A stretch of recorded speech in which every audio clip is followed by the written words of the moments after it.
கடந்த ஒரு 6 மாசமாகவே அவங்களுக்குள்ள ஒரு கருத்து வேறுபாடு பிரிஞ்சுட்டாங்கன்ற மாதிரியான செய்திகள் பரவலாக போச்சு. ரவி தரப்புல இருந்தே கூட அந்த மாதிரியான செய்திகள் இல்லைங்கிற மாதிரி மறுத்தார் முதல்ல. இப்போ பார்த்தீங்கன்னா ஆர்த்தியினுடைய திருமண வாழ்வில் நான் விளைவிக்கிறேன், நான் எப்போதும் உங்களுடைய ஜெயம் ரவியாவே இருப்பேன் அப்படிங்கிற ஒரு அறிக்கை ஒன்று கொடுத்துருக்காரு. உங்களுடைய இந்த மன முறிவுக்கு பின்னால் என்ன இருக்கு பல்வேறு விஷயங்கள் சொல்றாங்க. அது ஜெயம் ரவியை பொறுத்தவரை கதை கேட்கறதுங்கிறது அவங்க அப்பாவும் மன்னன் தான் கதை கேட்டாங்க இது வரைக்கும். இப்போ மாமியாரோட இன்டர்ஃபியர் கொஞ்சம் அதிகமாகிடுச்சு. ரெண்டாவது ஜெயம் ரவியினுடைய மனைவி ஜெயம் ரவி அவர்கள் நிறைய சந்தேகப்படுறாங்க. அது மாதிரியான ஒரு டார்ச்சர்ஸ் எல்லாம் நிறைய நடந்திருக்கு. அதனால தனிமையா 2 பேரும் பிரிஞ்சு இருக்கிறாங்கன்ற மாதிரி ஒரு செய்தி. 2 பேரும் பிரிஞ்சு தான் இருந்தாங்க. இவங்களுடைய பிரிவுக்கு என்ன காரணம் தெரியுமா? அதான் நடந்துச்சு. இந்த பிரிவுக்கு உங்களுக்கு இவர் தான் காரணம், இந்த நடிகர் தான் காரணம், இந்த நடிகருடைய போட்டோ எடுத்துக்கிட்டாங்க, இந்த நடிகை இவர் 2வது திருமணம் பண்ண போறாரு அப்படின்னு ஏகப்பட்ட கதைகளை கலைக்கு வர்றாங்க. அது ஒரு மாசமா என்ன ஆச்சுன்னா ஜெயம் ரவி தமிழ்நாட்டில் இல்லை, எந்த படப்பிடிப்பும் கலந்துக்கல, எந்த விஷயத்தையும் இது பண்ணிக்கல, கோவாவில் தனியா இருந்தார் ஒரு மாசமா. 2 குடும்பத்தின் சார்பாக பேச்சுவார்த்தை நடந்துச்சு. பட் அது கடைசியில் கைகூடாதனால இன்னைக்கு அறிவிச்சிருக்காரு.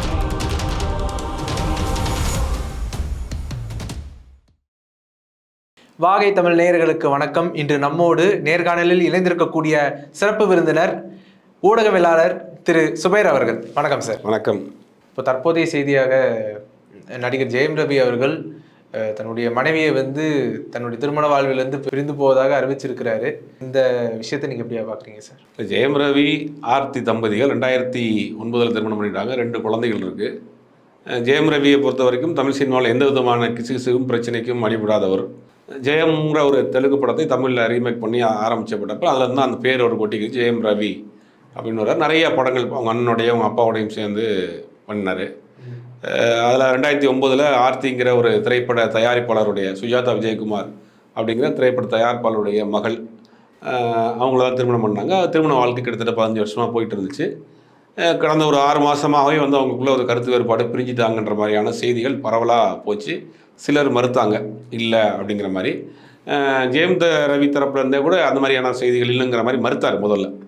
இப்போ பார்த்தீங்கன்னா திடீர்னு இன்றைக்கி நாங்கள் ஆர்த்தியை நான் ஆர்த்தியினுடைய திருமண வாழ்வில் நான் விளைவிக்கிறேன், நான் எப்போதும் உங்களுடைய ஜெயம் ரவியாவே இருப்பேன் அப்படிங்கிற ஒரு அறிக்கை ஒன்று கொடுத்துருக்குறாரு. அதான் பெரிய பரபரப்பாக போச்சு. 2 குழந்தைகள் இருக்குது. இவர்களுடைய இந்த மன முறிவுக்கு பின்னால் என்ன இருக்குது அப்படின்னா பல்வேறு விஷயங்கள் சொல்கிறாங்க. அவருடைய மாமியார் அதாவது சுஜாதா விஜயகுமார் இவரை வச்சு தொடர்ந்து ஒரு 2-3 படங்கள் பண்ணாங்க. அதாவது ஜெயம் ரவியை பொறுத்தவரை கதை கேட்குறதுங்கிறது அவங்க அப்பாவும் மன்னன் தான் கதை கேட்டாங்க இது வரைக்கும். இப்போ மாமியாரோட இன்டர்ஃபியர் கொஞ்சம் அதிகமாகிடுச்சு. அதனால் ஜெயம் ரவிக்கும் அவருக்கும் சின்ன ஒரு மன கசப்பு இருந்தது அப்படிங்கிற மாதிரி. ரெண்டாவது ஜெயம் ரவியினுடைய மனைவி ஜெயம் ரவி அவர்களுக்கு நிறையா சந்தேகப்படுறாங்க. அது மாதிரியான ஒரு டார்ச்சர்ஸ் எல்லாம் நிறையா நடந்திருக்கு. அதனால் தனிமையாக 2 பேரும் பிரிஞ்சு இருக்கிறாங்க மாதிரி ஒரு செய்தி. 2 பேரும் பிரிஞ்சு தான் இருந்தாங்க. ஜெயம் ரவி தனியாக இருந்தார். கடந்த ஒரு மாதமாக என்ன ஆச்சுன்னா ஜெயம் ரவி தமிழ்நாட்டில் இல்லை, எந்த படப்பிடிப்பும் கலந்துக்கல, எந்த விஷயத்துலையும் இது பண்ணிக்கல, கோவாவில் தனியாக இருந்தார் ஒரு மாதமாக. இருந்துட்டு எது சம்மந்தமாக 2 குடும்பத்துலேயும் பேச்சுவார்த்தை நடந்தாங்க.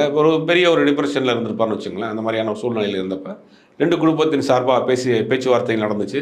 பட் அது கடைசியில் கைகூடாதனால இன்றைக்கி டிவோர்ஸ்னு அறிவிச்சிருக்காரு. குறிப்பாக அந்த சினிமா தம்பதிகளினுடைய பிரிவு இப்போ அதிகமாக இருக்குது. தனுஷ் ஐஸ்வர்யாவாக இருக்கட்டும், இமான் அவருடைய மனைவியாக இருக்கட்டும், அந்த மாதிரி சினிமா தம்பதிகளுடைய இந்த மாதிரி விவாகரத்துங்கிறது இப்போ சமீப காலமாக அதிகரிச்சிருக்கு. இது சினிமாங்கிறதுனால அவனுக்கு பிரபலியமாக தெரியுது. சினிமா இல்லாமல் பொதுவாகவே காமனாக இருக்கக்கூடிய மனிதர்கள் மத்தியிலையும் இந்த மாதிரி சமீப காலமாக விவாகரத்துங்கிறது அதிகமாகிட்டே இருக்குது. அது என்னென்னா இன்றைக்கி ஜெண்டர் பார்ஷியாலிட்டி கிடையாது, ஆண் பெண் பாகுபாடு கிடையாது. ஆண் பெண் 2 பேருமே சம்பாதிக்கிறாங்க. அப்புறம் இன்னொன்று என்னென்னா அது பெரும்பாலும் காதல் திருமணம் தான் அதில் பெருசாக நிற்கிது. என்ன காதல் திருமணம்னா, காதல் திருமணம் காதலிக்கும் போது என்ன பண்ணுவாங்கன்னா அதிகப்படியான அன்பையும் அதிகப்படியான பொய்யையும் சொல்லியிருப்பாங்க 2 பேருமே மாறி மாறி. அது காதலிக்கு திருமணமான பிறகு அது குறைய ஆரம்பிக்கும். அப்போ நம்ம ஏமாந்துட்டோமோன்னு 2 தரப்புலையுமே ஒரு சின்ன ஒரு இது வரும். அப்போ அதனால ஒரு பெரிய பிரிவினை ஏற்படுறதுக்கு வாய்ப்பு இருக்குது. அரேஞ்சு மேரேஜில் டைவர்ஸ் ஆகலையா அப்படின்னு அரேஞ்சு மேரேஜில் ஆகும். காதல் திருமணங்கள் அதிகமாகுது. ஏன்னா அந்த காதல் கண்ணை மறைக்கிறோன்ற மாதிரி அந்த காதலினுடைய வேகத்தில் என்ன பண்ணுவாங்கன்னா இவர் 4 பொய் சொல்லுவார், அந்த பொண்ணு 4 பொய் சொல்லும். மாறி மாறி 2 பேரையுமே காம்ப்ரமைஸ் பண்ணிட்டு போயிடுவாங்க. அது சில பேர் கல்யாணம் ஆன பிறகு அதை காம்ப்ரமைஸ் பண்ணி குழந்தைகளுக்காக வாழ்ந்துட்டு போகிற தம்பதிகளும் இருக்காங்க. இப்போ அது ஒரு சில ஸ்டேஜுக்கு மேலே என்ன ஆச்சுன்னா அது அவங்களுக்கு மேலே பிடிக்காமல் வெளியே வந்துடுவாங்க. இப்போ சினிமாவிலேயே ஜெயம் ரவி இருந்தாலும் கூட இது வரைக்கும் எந்த கிசுகிசுவோ எதுவும் இல்லை. இவங்களுடைய காதல் திருமணம் நடந்துச்சு. இவங்க காதல் திருமணத்துக்கு ஜெயம் ரவியினுடைய வீட்டில் பெரிய அளவில் எதிர்ப்பு தெரிவித்தாங்க. வேணான்னாங்க, சினிமா தொடர்பே வேணாம், அந்த மாதிரி இல்லாத ஒரு குடும்பத்துலேருந்து ஒரு திருமணம் பண்ணணும்னு ஜெயம் ரவியோட அப்பா குடும்பத்தாரெலாம் நினச்சாங்க. அப்புறம் பல்வேறு தரப்பில் முயற்சிகள் பண்ணி பேச்சுவார்த்தைகள் நடத்தி இந்த திருமணம் நடந்துச்சு. திருமண வாழ்க்கை சந்தோஷமாக தான் போச்சு. பையன் கூட நடிக்கிற படங்கள் நடிச்சிருப்பார், பார்த்துருப்போம். அப்படி இருக்கிற சூழ்நிலையில் தான் இவங்க அம்மா ஜெயம் ரவியினுடைய மாமியார் வந்து இவரை வச்சு படம் தயாரிக்கிறார். அதுக்குள்ளே வந்த ஒரு சின்ன ஒரு பிரச்சனை, அப்படி சின்ன சின்ன பிரச்சனை பெரிய விரிசலாகி இன்றைக்கி வந்து அவங்க வந்து ஒரு டைவர்ஸ் வரைக்கும் போயிடுச்சு. ஆனால் என்னென்னா இதில் இவங்களுடைய மனமுறிவு அப்படிங்கிறது வந்து இந்த குழந்தைகளை தான் பாதிக்கும். வளர்ந்து வர சின்ன குழந்தைகளினுடைய வாழ்க்கை வந்து என்றைக்குமே 2 பேர் இருக்கிறது தான், தாயும் தகப்பனும் இருக்கிறது தான் அந்த குழந்தைகளுக்கு ஒரு பெரிய அரவணைப்பு. 2வது குழந்தைகள் மேலே ஜெயம் ரவி ரொம்ப அட்டாச்மெண்ட்டாக இருக்கக்கூடிய ஒரு நபர். அப்படிங்கும் போது இது ஒரு பெரிய விஷயம். அதாவது இந்த மனமுறிவு அப்படிங்கிறது வந்து செலிபிரிட்டியாக இருக்கட்டும், நார்மல் மேனாக இருக்கட்டும் அப்படின்னா, அதுவும் காதல் வாழ்க்கை மனமுறிவுங்கிறது வந்து ஒரு செத்து பிழைக்கிற மாதிரி. அதாவது ஒரு விஷயத்தை ஆரம்பித்து அதை நினைவாக்கி அதில் ஒரு வாழ்க்கையை வாழ்ந்துட்டு கடைசியில் அது வந்து இல்லைன்னு போயிட்டு திருப்பி அது வந்து இன்னொரு லைஃப் எந்திரிக்கணும். அது ரொம்ப கஷ்டம். சிலர் வாழ்க்கையை வந்து அதோட முடிஞ்சு போயிடும் சில பேருக்கு. அதை மீறி எந்திரிச்சு வர்றவங்க ரொம்ப கஷ்டம். ஏன்னா அது ஒரு வாழ்க்கை, நம்ம ஒரு கனவு காங்குறோம், இந்த பொண்ணோ இந்த பையனோ நம்மளோட இருந்தால் நல்லாயிருக்கும், அந்த கனவை நிறைவாக்குறதுக்கு ஒரு திருமணம் பண்ணுறோம். திருமணம் பண்ணி அந்த நினைவான வாழ்க்கையை வாழ ஆரம்பிக்கிறாங்க. வாழ ஆரம்பிச்சுட்டு அதுக்கு பிறகு அது ஒரு பிரிவில் வந்து முடிஞ்சதுன்னா அது ஒரு பிறந்து வளர்ந்து இறந்து போகிறதுக்கு சமம். அப்போ பழைய நினைவுகளை முதல்ல அழிக்கணும். அப்போனா ஒரு மனிதன் பிறந்து இறந்துட்டு திருப்பி ஒருக்கா எந்திரிக்கிறான், ஸ்டார்டிங் ஃப்ரம் ஸ்க்ராட்ச். அந்த மாதிரி ஒரு நிலைமை வந்து ஒரு மிகப்பெரிய ஒரு என்ன சொல்கிறது, பயங்கர டிப்ரெஷனான ஒரு பொசிஷன் அது. அந்த நிலைமைக்கு இப்போ ஜெயம் ரவி வந்து நிற்கிறார். கடந்த ஒரு மாதத்துக்கு மேலேயே பார்த்தீங்கன்னா யாருடைய தொடர்பும் இல்லை, எந்த ஷூட்டிங் கிடையாது.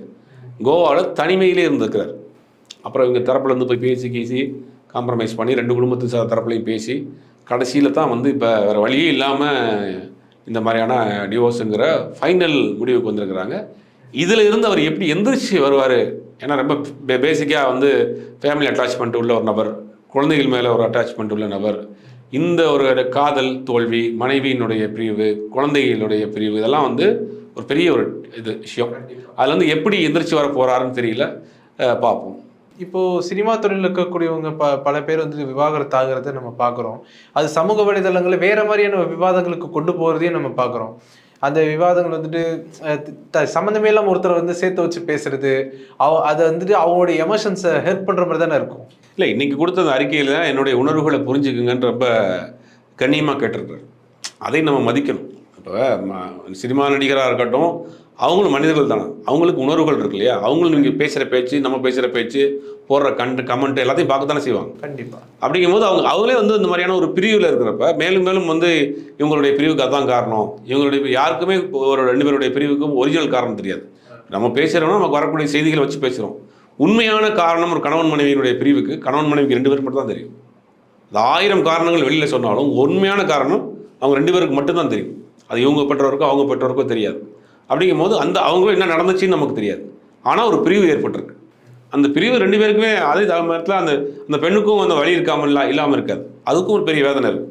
ஏன்னா அதுவும் காதலிச்சதுக்கு திருமணம் பண்ணவங்க தானே. அப்படிங்க அந்த வேதனையும் இருக்கும். அந்த நேரத்தில் போயிட்டு நம்ம தேவையில்லாமல் இவங்களுடைய பிரிவுக்கு என்ன காரணம் தெரியுமா, அதான் நடந்துச்சு, இந்த பிரிவுக்கு உங்களுக்கு இவர் தான் காரணம், இந்த நடிகர் தான் காரணம், இந்த நடிகருடைய ஃபோட்டோ எடுத்துக்கிட்டாங்க, இந்த நடிகையோடு இவர் ஒரு படத்தில் நடிச்சிட்டு இருக்காரு, இந்த நடிகையை அவர் 2வது திருமணம் பண்ண போகிறாரு அப்படின்னு ஏகப்பட்ட கதைகளை வந்து கலக்கி விடுறாங்க. அது சுவாரஸ்யத்துக்காக இவங்க பேசுகிறாங்க.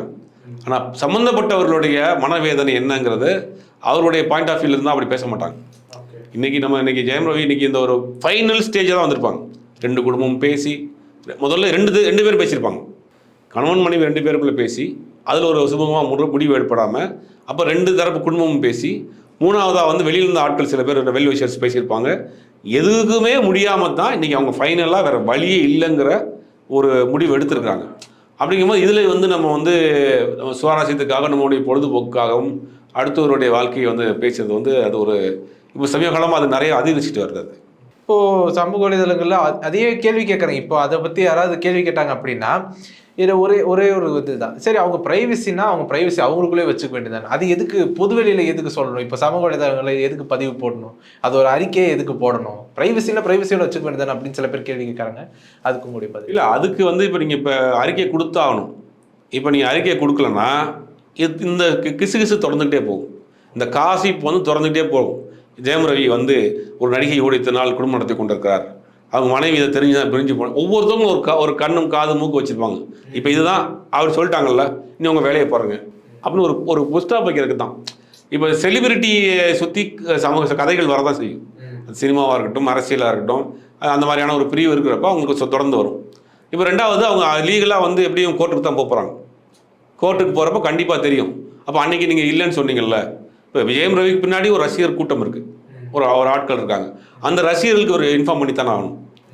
அதை சொல்லித்தான் பர்சனல் லைஃப்னா நாளைக்கு காலைல கோர்ட்டுக்கு போகிறாரு, சேதப்பட்டு கோர்ட்டுக்கோ ஹைகோர்ட்டுக்கோ போய் டைவர்ஸ் அப்ளை பண்ணுறாங்க, 2 பேரும் கோர்ட்டுக்கு போகிறப்ப அந்த செய்தி வரப்போ இவ்வளோ நாள் எங்கிட்ட மறைச்சிட்டீங்கல்ல, நான் உங்களை ஃபாலோ பண்ணிட்டீங்க, எல்லாருக்கும் தான் நினச்சோம், உங்கள் படத்துக்கு நான் முதல்ல டிக்கெட் வாங்கி கொடுத்து பார்த்துருக்கேன்ல, உங்கள் படத்துக்கு கட் அவுட் வச்சிருக்கலான்னு அவருக்கு ஒரு குறிப்பிட்ட ரசிகர் கூட்டம் இருக்குல்ல, அந்த ரசிகர்களுக்கு தெரியப்படுத்தணும்ல, அவங்க ஏமாற்றக்கூடாதுங்கிறதுக்காக தான் சொல்கிறாங்க. ரெண்டாவது இந்த மாதிரியான காசிப் பேசுகிறவங்களுக்கு ஒரு முற்றுப்புள்ளி வைக்கிறதுக்காக சொல்கிறாங்க. இந்த மாதிரி செலிபிரிட்டியாக இருக்கவங்களும் இது சொல்கிறதுல தவறு கிடையாதுல்ல. இவ்வளோ நேரம் எங்களோட கருத்துக்களை பகிர்ந்தமைக்கு நன்றி சார்.